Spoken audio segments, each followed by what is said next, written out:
ازيك عامل ايه؟ فاضي؟ تعال. فيلم النهارده بيحكي عن سفاح قضى على أسرة بالكامل بسبب اللي حصل زمان مع أحد أفراد الأسرة دي، والسبب ده هنعرفه لما ندخل في أحداث الفيلم.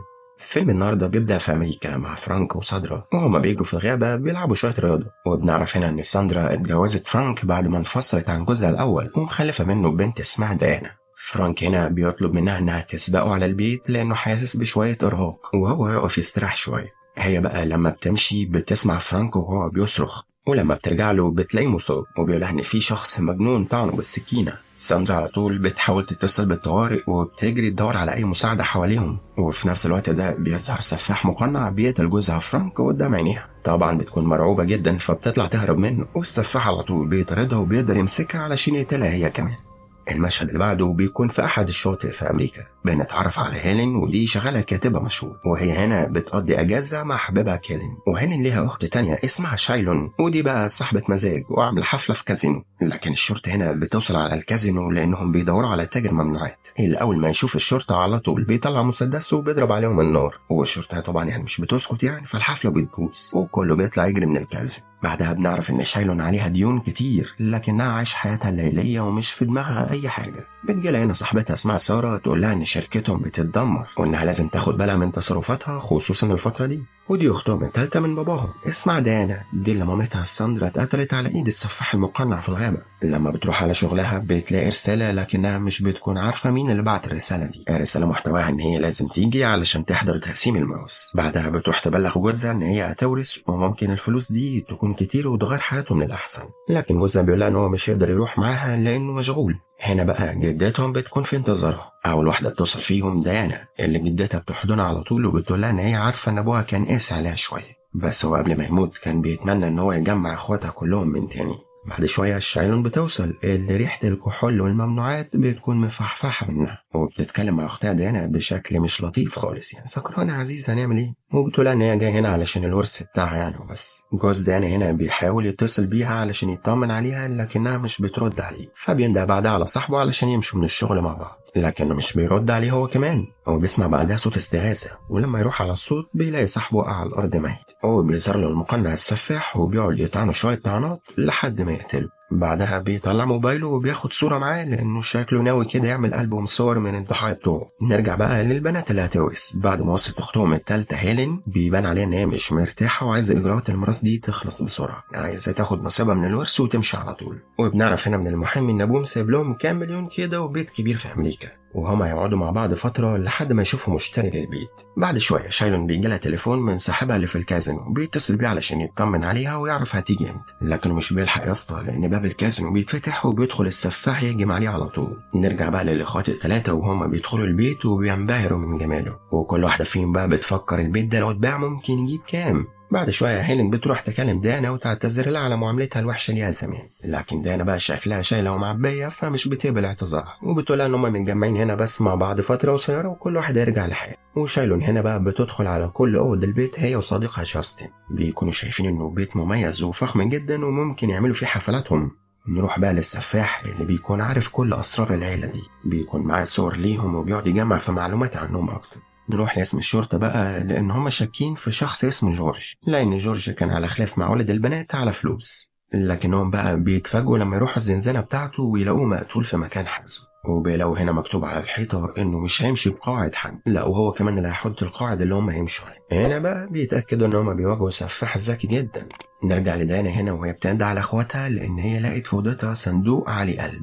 الصندوق ده بيكون جواه رسالة ومحتواها إن هما ليهم أخت رابعة اسمها جيسي. جيسي هنا بقى بتكون مع حبيبها في العربية، بتوصل لها رسالة من رقم مجهول بيقول لها إن هو هنا معاهم بيراقبهم، ومرة واحدة بيظهر حبيبها المصاب والدم بينزف منه من كل حتة، وهي على طول بتطلع تجري على العربية علشان تهرب، لكن السفاح بيكون جوه العربية وبيخنقها لحد ما تموت.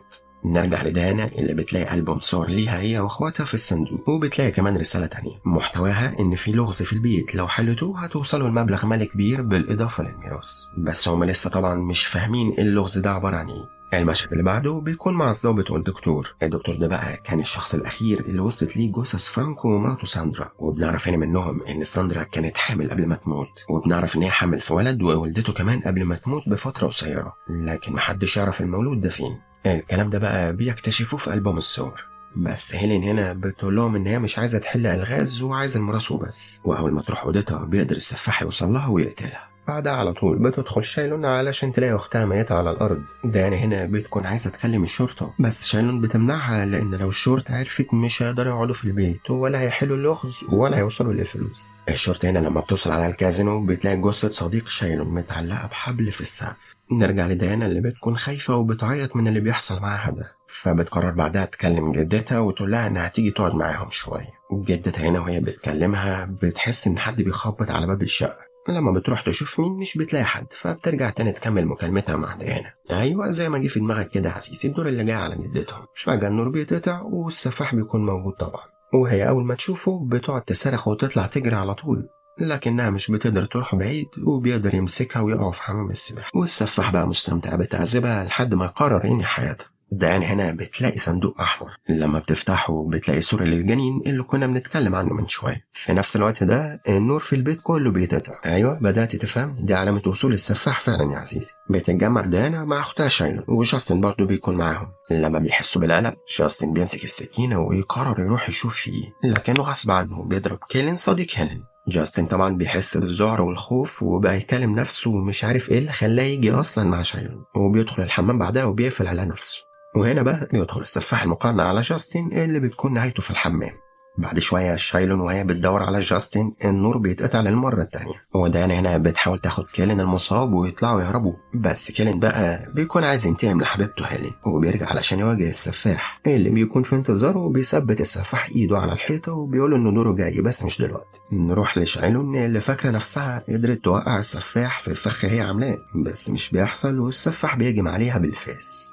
نرجع لكيلين اللي بيعاني وعايز يفك ايده من السكاكين لكنه مش بيلحق، والسفاح لما بيرجع له بيقرر يموته دلوقتي، وبعدها بيشغل المنشور اللي معاه علشان تكون أداة موته. بعد شوية الشرطي بيكون وصل على البيت، بيحس بوجود حركة غريبة في المكان. في نفس الوقت ده ديانا بتسمع صوت صراخ. لما بتطلع من الأوضة اللي مستخبية فيها بتلاقي الشرطي مصاب وواقع على الأرض، وبيقول لها إنها تهرب حالا. هي على طول مش بتكدب خبر، بتاخد بعضها وتهرب من البيت على طول. والسفاح هو كمان بيجري وراها وبيقول لها إن هي هتروح لإخواتها في الجحيم. بعد شوية بتوصل على مصنع جنب البيت، بتحاول تشرح لعامل شغال هناك اللي بيحصل معاها، لكن السفاح بيكون وراها على طول على المصنع، وفي طريقه كمان العامل اللي مش بياخد في ايده لحظة وبيكون ميت، وبيروح بعدها يكمل تدوير على ديانا. هنا بقى بيقول لها ان هو حبيب امها اللي ابوها خدها منه، وهو خلاص قرر ينهي على اي حد له علاقة بحبيبته. لما بيقلع القناع بقى بنكتشف الصدمة ان السفاح المقنع ده هو المحامي اصلا بتاع الاسرة، ولما بيلبس القناع ولسه هيجي يقتلها بيوصل الشرطي المصاب وبيقدر يدافع عنها.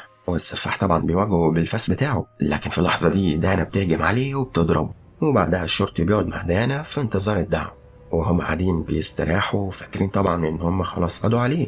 بس المفاجأة بقى ان السفاح بيقوم تاني وبيفاجئهم. ولحد هنا بيكون خلص الفيلم. ما تنساش تقولي في الكومنتات عايز فيلم المرة الجاية.